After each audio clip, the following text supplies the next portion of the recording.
یکی از سنگین‌ترین رکودهایی که تا حالا تجربه شده، حداقل در دوره‌ای که این شاخص بررسی شده، ما این رو تجربه کردیم. سفارش جدیدی به اون صورت وجود نداره.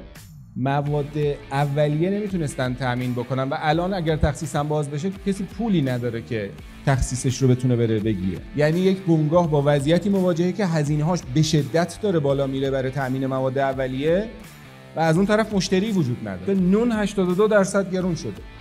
میوه و سبزی 55% گرون. عموما صنایع غذایی 47% گرون شده. بعد جنگ اصلی اومده در خودرویی که همون مصوب خودش رو هم ندادند. همین ایران خودرو که یه ذره بخش خصوصی توش یه ذره تونسته با اون الگوی دولتی فاصله بگیره، اینجا دارید میبینید 3% کاهش ایران خودرو، 37.5% کاهش سایپا. دقیقاً در مقایسه این دو تا با هم استراتژی برعکس بوده. یعنی 7000 میلیارد تومان تخصیص دادن برای کمک به سایپا، گفتن به ایران خودرو نمیشه. 600 همت برآورد شکاف بازار اختلاف قیمت کارخونه و بازار.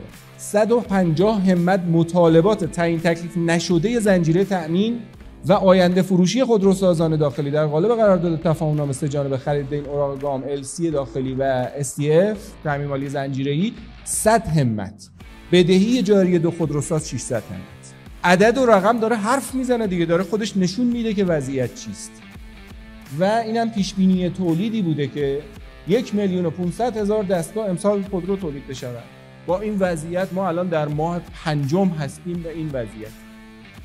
در ماه پنجمی که هستیم در سال سرمایه گذاری برای تولید. در سال سرمایه گذاری برای تولید تمام پولا رفته صرف دلار و ارز شده. به خاطر چی؟